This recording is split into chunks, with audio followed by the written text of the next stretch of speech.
CATEX TV. My name is Frank Fortunato. Today is Thursday, March 23rd, 2017. If you want to follow us on Twitter, please go to CATEX TV.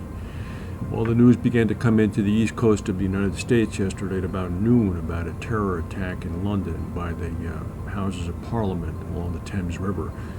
Apparently a man in his 50s drove a 4x4 SUV vehicle across Westminster Bridge. About halfway across the bridge, jumped the curb and began to drive on the sidewalk, running people down. After he completed his traverse over the bridge, he pulled the 4x4 off by the Houses of Parliament, exited the van, and with a large knife in his hand began to move toward the entry to Parliament. He encountered a police officer. He knifed him repeatedly, killing him. The man subsequently was killed by armed police. The British Prime Minister said that this was an act of terrorism that tried to silence our democracy. Theresa May spoke to the House of Commons earlier today. ISIS, of course, immediately jumped on this, claiming that the perpetrator had been a soldier of the group. This is according to their extremist site, AMAQ, A-M-A-Q. The man apparently was a British-born citizen. Last night in England, 8 people were arrested in raids in 6 locations, including Birmingham and London. The policeman who was killed was 48 years old. He had been a 15-year member of the Metropolitan Police.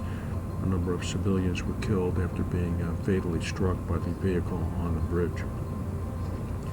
One of the Ukraine's largest munitions depot, containing over 10,000 tons of ammunition and missiles, has gone up in flames earlier today. The Ukraine military is calling it an act of sabotage. No deaths have been reported, but 20,000 people have been evacuated from the area surrounding the town of Balaklia. The airspace over the town has also been closed off. The area is about 90 miles from the eastern Ukraine rebel-held regions, which of course are Russian-backed. Generali, the Italian insurer, is reportedly putting 3 of its Latin American subsidiaries up for sale as it seeks to streamline its operations. Generali has appointed the investment bank Rothschild to sell its Colombian, Ecuadorian, and Panamanian subsidiaries. This is being reported by Reuters. Generali has not commented. The insurer has already exited Guatemala and Liechtenstein, and Reuters said that BNP Paribas is in the process of selling its Dutch operations. Generali has been the subject of possible takeover efforts by the Italian bank Intesa, which promises still to release an acquisition plan sometime later this month. A train derailment occurred in the railroad station in Lucerne, Switzerland yesterday, injuring 3 people. Train derailments in Switzerland are very rare. The incident occurred at about 2 p.m. local time.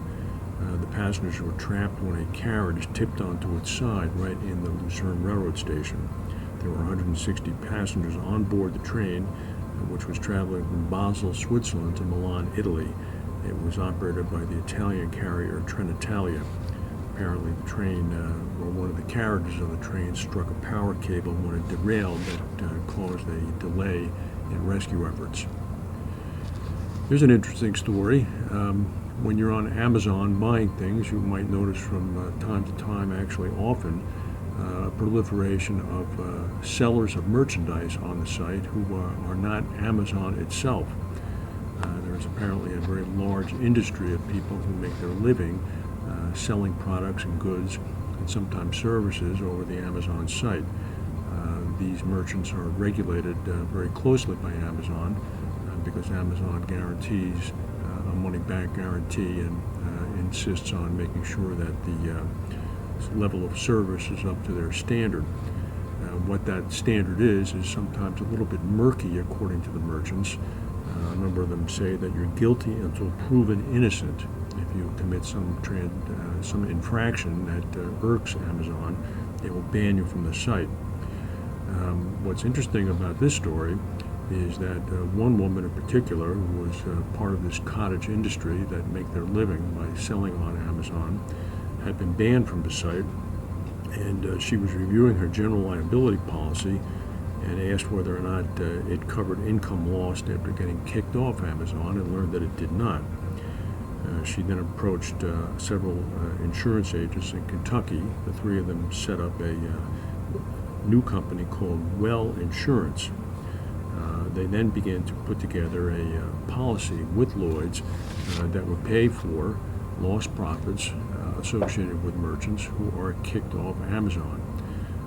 The policy is expected to sell about 20,000 this year. There are 2 million Amazon merchants, so there's a potential big group of purchasers here, and it covers lost profits up to $1 million. The contingency market in Lloyd's is expecting a $3.7 million claim from Warner Music following the death of the pop singer George Michael on Christmas Day last year. The policy is understood to have been brokered by Aon and written through a facility by the New Jersey-based specialist managing general agent Exceptional Risk Advisors, with Tokyo Marine as the lead. Michael's death triggered a contractual performance indemnity claim. That market has been hit by a number of claims, including a $50 million claim from the death of Star Wars actress Carrie Fisher last year, as well as a multi-million-dollar claim because of the forced retirement of baseball player Prince Fielder.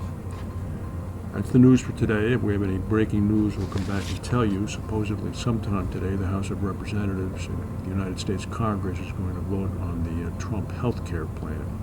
As of right now, they don't seem to have the votes to pass it. Thank you for watching.